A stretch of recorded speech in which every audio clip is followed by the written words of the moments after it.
ہم نے رب کی رضا پہ چھوڑا ہے، اس عدالت میں فیصلہ ہوگا۔ السلام علیکم دوستو، کیسے ہیں آپ؟ سنیں گے دوستو عمران پرتاپ علی کی بہترین نظم سے پہلے خاص بات سنتے ہیں۔ کسی انسان کی محبت پانا چاہتے ہو تو اس کو بتا دو، کیونکہ زندگی موقع کم اور دھوکہ زیادہ دیتی ہے۔ چلیے پہلے سنتے ہیں عمران پرتاپ علی کی نظم۔ تو آپ سے گزارش ہے ویڈیو کو لائک کیجیے اور چینل کو ضرور سبسکرائب کیجیے۔ موجودہ وقت میں جو کچھ ہو رہا ہے پورے ہندوستان میں، عمران 4 مصرے پڑھتا ہے کہ منصفوں سے کہاں بھلا ہوگا، اصل منصف سے معاملہ ہوگا، اصل منصف سے معاملہ ہوگا۔ ہم نے رب کی رضا پہ چھوڑا ہے، ہم نے رب کی رضا پہ چھوڑا ہے، اس عدالت میں فیصلہ ہوگا، اس عدالت میں فیصلہ ہوگا۔ منصفوں سے کہاں بھلا ہوگا۔ بہت شکریہ، بہت محبتیں، بہت اچھا سن رہے ہیں، بہت خلوص سے آپ سن رہے ہیں۔ میں ایک مطلع اور 2-3 شعر سناتا ہوں، پھر اس کے بعد ایک نظم جو ان دنوں پوری دنیا میں پڑھ رہا ہوں، پوری دنیا میں بہت سنی جا رہی ہے، وہ آپ کو سناؤں گا۔ آپ بہت اچھے لوگ ہیں، بہت پیارے لوگ ہیں۔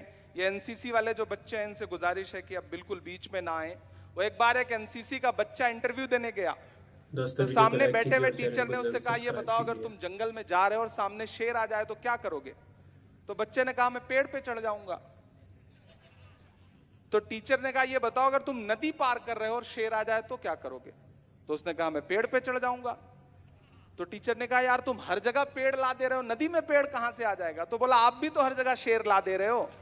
تو یہ سلسلہ نہ چلے، اس کے لیے ضروری ہے کہ آپ اس موڈ میں آئیں کہ شاعر اور سامعین کے بیچ میں کوئی دیوار نہ رہے۔ میں یہاں آپ کے بیچ میں ممبر آف پارلیمنٹ بن کے نہیں کھڑا ہوں، بطور شاعر کھڑا ہوں، اور میں چاہتا ہوں شاعر اپنی عوام سے، اپنے چاہنے والوں سے جس طرح گفتگو کرتا ہے وہ موڈ مجھے دکھائی پڑنا چاہیے، سنائی پڑنا چاہیے۔ میں پڑھتا ہوں ایک مطلع اور ایک شعر۔ بہت عمدہ، بہت کہ جیت کا سب خمار جاتا ہے۔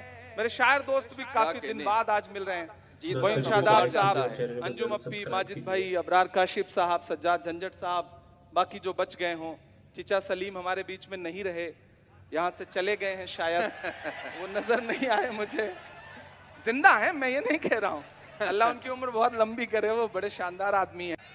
تیری شعلہ بیانی سے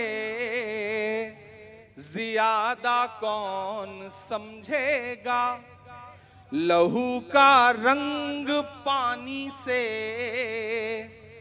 زیادہ کون سمجھے گا۔ میں حیدرآباد میں کھڑا ہوں اور میرے یہ 4 مصرے مجھے پتا ہے حیدرآباد سے دلی تک کا سفر طے کریں گے۔ میں پڑھتا ہوں اور آپ سے دعائیں مانگتا ہوں۔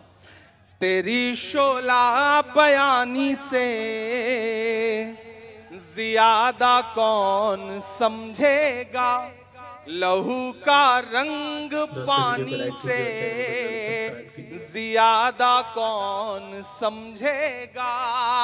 آجی قدرت کی لاٹھی میں کہاں آواز ہوتی ہے، آجی قدرت کی لاٹھی میں کہاں آواز ہوتی ہے، یہ باتیں آڈوانی سے زیادہ کون سمجھے گا، یہ باتیں آڈوانی سے زیادہ کون سمجھے گا۔ بہت شکریہ، بہت محبتیں۔ اب میرا خیال ہے آپ اس موڈ میں آ چکے ہیں، آپ سے بھی گزارش ہے کہ ادھر کنارے ہو جائیں، بس آپ کوئی اوپر نہ آئیں تو اس سب انتظام کی کوئی ضرورت ہی نہیں ہے۔ بہت اچھا سن رہے ہیں آپ، بہت محبت سے سن رہے ہیں۔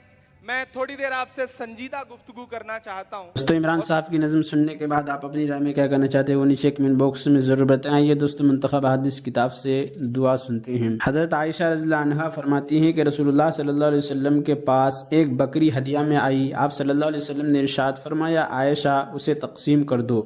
جب خادمہ لوگوں میں گوشت تقسیم کر کے واپس آئی تو حضرت عائشہ رضی اللہ عنہا پوچھی لوگوں نے کیا کہا؟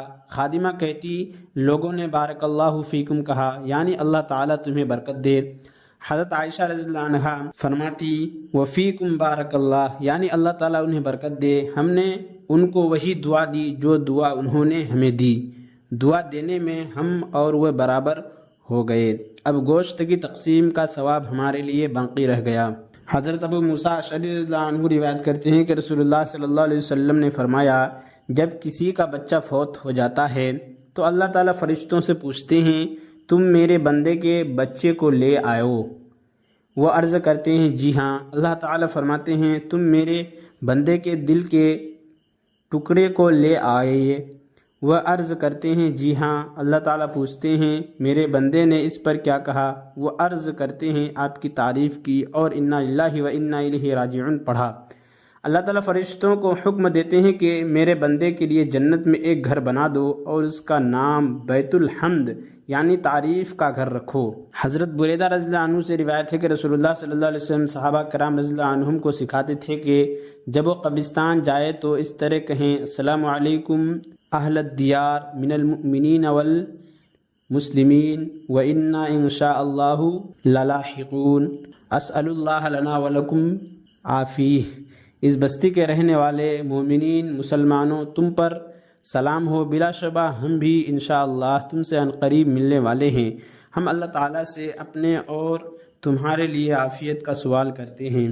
حضرت عبادہ بن صامت رضی اللہ عنہ سے روایت ہے کہ رسول اللہ صلی اللہ علیہ وسلم نے ارشاد فرمایا زمین پر جو مسلمان بھی اللہ تعالیٰ سے کوئی ایسی دعا کرتا ہے جس میں کوئی گناہ یا قطع رحمی کی بات نہ ہو تو اللہ تعالیٰ یا تو اس کو وہی عطا فرما دیتے ہیں جو اس نے مانگا ہے، یا کوئی تکلیف اس دعا کے بقدر اس سے ہٹا دیتے ہیں، یا اس کے لیے اس دعا کے برابر اجر کا ذخیرہ کر دیتے ہیں. ایک شخص نے عرض کیا جب بات یہ ہے کہ دعا ضرور قبول ہوتی ہے اور اس کے بدلے میں کچھ نہ کچھ ضرور ملتا ہے تو ہم بہت زیادہ دعائیں مانگیں گے.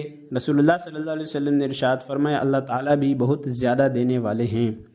حضرت سعد رضی اللہ عنہ کے بیٹے فرماتے ہیں کہ ایک مرتبہ میں دعا میں یوں کہہ رہا تھا اے اللہ میں آپ سے جنت اور اس کی نعمتوں اور اس کی بہاروں اور فلاں فلاں چیزوں کا سوال کرتا ہوں، اور میں جہنم سے اور اس کی جنزیروں ہچکڑیوں اور فلاں فلاں قسم کے عذاب سے پناہ مانگتا ہوں. میرے والد سعد رضی اللہ عنہ نے یہ سنا تو ارشاد فرمایا میرے پیارے بیٹے میں نے رسول اللہ صلی اللہ علیہ وسلم کو ارشاد فرماتے ہوئے سنا قریب ایسے لوگ ہوں گے جو دعا میں مبالغہ سے کام لیا کریں گے. تم ان لوگوں میں شامل ہونے سے بچو. اگر تمہیں جنت مل گئی تو جنت کی ساری نعمتیں مل جائیں گی، اور اگر تمہیں جہنم سے نجات مل گئی تو جہنم کی تمام تکلیفوں سے نجات مل جائیں گی. لہٰذا دعا میں اس تفصیل کی ضرورت نہیں بلکہ جنت کی طلب اور دوزخ سے پناہ مانگنا کافی ہے. حضرت ابو ہریرہ رضی اللہ عنہ سے روایت ہے کہ رسول اللہ صلی اللہ علیہ وسلم نے ارشاد فرمایا جب رات کا تیائی حصہ باقی رہ جاتا ہے تو ہمارے رب آسمان و دنیا کی طرف نزول فرماتے ہیں اور ارشاد فرماتے ہیں کون ہے جو مجھ سے دعا کرے میں اس کی دعا قبول کر دوں، کون ہے جو مجھ سے مانگے میں اس کو عطا کروں، کون ہے جو مجھ سے مغفرت طلب کرے میں اس کی مغفرت کر دوں. حضرت عائشہ رضی اللہ عنہا فرماتی ہیں کہ رسول اللہ صلی اللہ علیہ وسلم جامع دعاؤں کو پسند فرماتے تھے اور اس کے علاوہ کی دعاؤں کو چھوڑ دیتے تھے.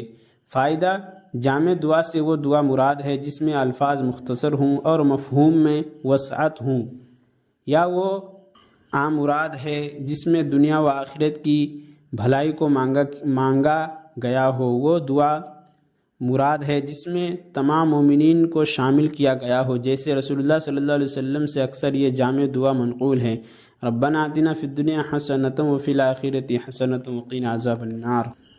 اور عمران پرتاپ گھری سے جڑی خبروں اور نظموں کے لیے ہمارے اس چینل کو ضرور سبسکرائب کریں. ملتے ہیں کسی اور ویڈیو میں سے نئی نظم اور نئی خبروں کے ساتھ. تو جب تک کے لیے دیجیے مجھے اجازت اور رکھیے اپنا خیال. آپ دیکھ رہے تھے IR مشاہرہ میڈیا اور میں آپ کے ساتھ محمد عاقب. السلام علیکم ورحمۃ اللہ وبرکاتہ.